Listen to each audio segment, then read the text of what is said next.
இருப்பது ஆண்களா பெண்களா? குடும்பம் என்பது இயற்கை நமக்கு தந்த தலைசிறந்த அமைப்பு.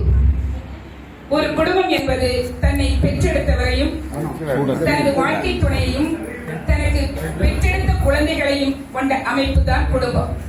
இந்த குடும்பம் தான் நம்மளை அன்பும் சீராட்டி பாராட்டி பாதுகாப்பாகவும் இருந்து வளர்கிறது. இதுல எந்தவித ஐயப்பாடு இல்லை. ஏனென்றால் அந்த குடும்பம் தான் அன்பின் அடையாளமாகவும் நட்பின் உறவுகளின் சங்கமமாகவும் மகிழ்ச்சியின் உறவிடமாக திகழ்வதில் ஐயமில்லை. இந்த ஆதரவையும் பண்பையும் தந்து கொண்டிருக்கின்ற இந்த குடும்பத்தில் எப்படி நிலைகள் இருக்கிறது என்பதை பற்றி சிறு உரையாடல் தான் இங்கு. வள்ளுவர் பிறந்ததை கூறியது மாதிரி இயல்பாழ்வான் என்பான் இயல்புடைய மூவருக்கும் நல்லாட்சி நின்ற துணை. நாங்க இங்க ஆண்களா பெண்களா வள்ளுவர் கூறவில்லை, வாழ்க்கை துணையைத்தான் கூறினார்.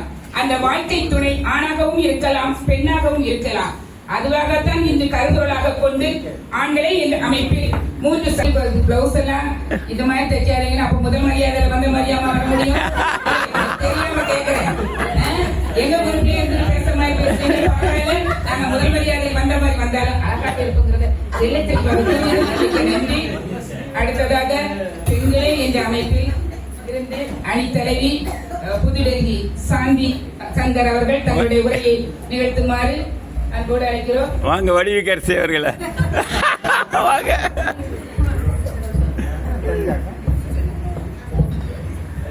உலகத்தை என் உயிர் வணங்கும், தமிழை என் தலை வணங்கும் உங்கள் அனைவரையும் என் கண்கள்.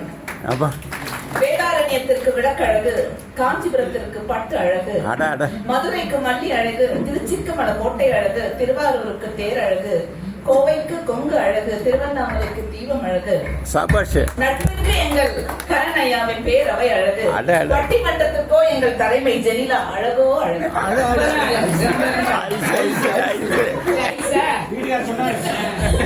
கம்பெனிக்கு வேணும் பாஸ், எங்க பட்டிமன்றத்துக்கு இவர்தான் பிக் பாஸ். நீங்க ரொம்ப டைம் வேஸ்ட் பண்ணிடுறீங்க.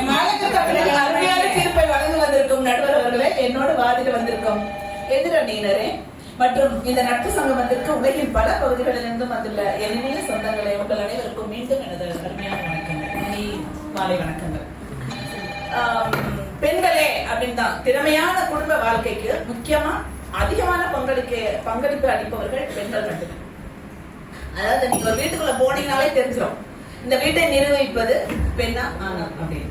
ஒரு பொம்பளை இல்லாத வீடு எப்படி இருக்கும் அப்படின்னு பொதுவா கலோக்கியெல்லாம் எல்லாருமே சொல்லுவாங்க. உங்களுக்குமே தெரியும், நிறைய ஆண்கள் இருக்கீங்க இங்க, இருந்தாலும் ஒரு பொம்பளை இல்லாத வீடு எப்படி இருக்கும் அப்படின்னு தெரியும். அப்ப அந்த இடத்துல திறமை அப்படின்னு வந்தாலே அந்த இடத்துல லேடிஸ் தான். அதாவது இவங்க சொன்னும் போது இந்த சேலை பத்தி எல்லாம் சொன்னாங்க. நாங்க வந்து சேலை எல்லாம் வாங்குறோம் தான், நாங்க இல்லைன்னு சொல்லல, சீருடை எடுத்திருக்கோம் தான் இல்லைன்னு சொல்லல. ஆனா அதெல்லாம் எதுக்காக வாங்குறோம்? ஒரு விஷயம் என்னன்னா, எங்க வீட்டுக்காரர் வாங்கி கொடுத்தாருன்னு சொல்ல வேணாமா? அதுவும் பெருமை.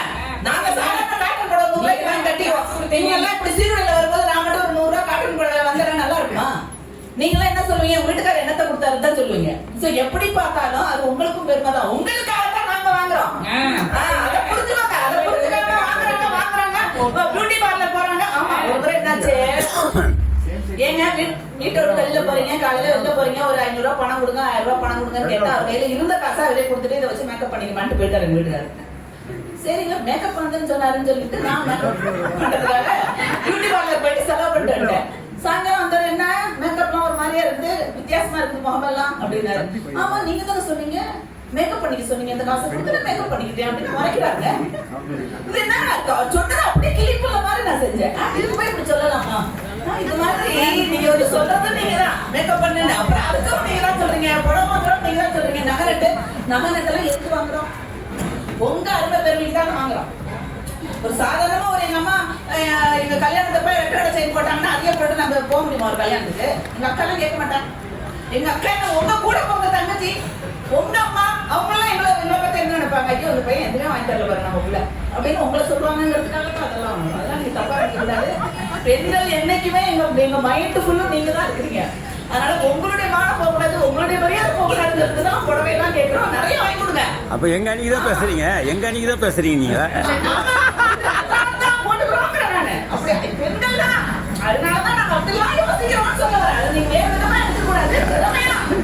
திறமையா நம்ம எப்படி இருக்கிறோம் பாருங்க, எவ்வளவு சமாளிக்கிறோம்ல, எவ்வளவு கஷ்டப்பட்டா சமாளிக்கிறோம் இல்லையா? அதுதான். இன்னொன்னு இப்ப சொன்னாங்க வேலைக்கு போறது ஒரு வீடு வந்து அதனுடைய அஸ்திவாரம் வந்து ஆண்கள் தான். அவங்க தான் வந்து வெளியில போய் சம்பாதிக்கிறாங்க அப்படின்னு. இப்ப அப்படி இல்ல, காலம் மாறி போச்சு. நாங்களும் சம்பாதிக்கிறோம். நாங்களும் எங்களுக்கு வந்து பல கரங்கள் இருக்கு. உங்களோட ஒத்துழைச்சு போறோம். அப்படி பெண்கள்னு பார்க்கும்போது எவ்வளவு பல விஷயங்களை நாங்க செய்யற மாதிரி இருக்கு. இன்னைக்கு ஒரு குழந்தைங்க இருந்தாங்கன்னா குழந்தைங்களுக்கு டியூஷன் அனுப்பாம நாங்க தான் 5th 6th வரைக்கும் நாங்க தான் பாடம் எடுக்கிறோம். குழந்தைங்களுக்கு வீட்டுல டீச்சரா இருக்கிறோம், நர்ஸா இருக்கிறோம், என்னென்ன வேலை செய்யணுமோ அவ்வளவு செய்யறோம். பெரியவங்களுக்கு பாட்டு மெடிசின்ஸ் கொடுக்குறோம். இல்லைன்னா ஒவ்வொருத்தருக்கும் என்னென்ன தேவைங்கிறது பல விஷயங்கள் நீங்க அதெல்லாம் மறுக்கவே முடியாது. இந்த மாதிரி பல கோணங்கள்ல பெண்கள் சந்திக்கிறதெல்லாம் நீங்க மறுக்கவே முடியாது. ஸோ திறமையான ஒரு வாழ்க்கைன்னு எடுத்துட்டோம்னா அது நாங்க தான். இன்னொன்று கூட நகைன்னு சொல்லும் போது எனக்கு முடிஞ்சிச்சா? சரி சரி. நகைன்னு சொன்னா இன்னொரு இன்சிடென்ட் ஞாபகம் வந்துருச்சு, அதுவும் சொல்லிடலாம் அப்படின்ட்டு தான். உள்ள திடீர்னு வந்து ஒரு நாள் எங்க வீட்டுக்கார என் கையை பிடிச்சாரு. என்னடா கையை பிடிக்க மாட்டாரு, இப்பெல்லாம் பிடிக்கிறாரு அப்படின்னு பார்த்தா என் மலையில காதலாமா? மலையில வேணுமா? காதல் புடிச்சுக்கிங்க, காதலோடு பிடிச்சிருக்காங்க. பிடிக்கல, மலையில வேணுமாங்க வைக்கிறதுக்கு. அதனால அந்த மாதிரி உங்களுக்கு அவசர காலத்துக்கும் நாங்க தான் வரோம். ஒரு காசு கூட நாங்க எடுத்து சேமிச்சு வைக்கிறோம் அப்படின்னா உங்களுக்கு மாச கடைசியில ஏதாவது துண்டு விடும்போது நாங்க தான் கொடுக்குறோம். சம்பந்தப்பட்டவர் இருக்காங்க.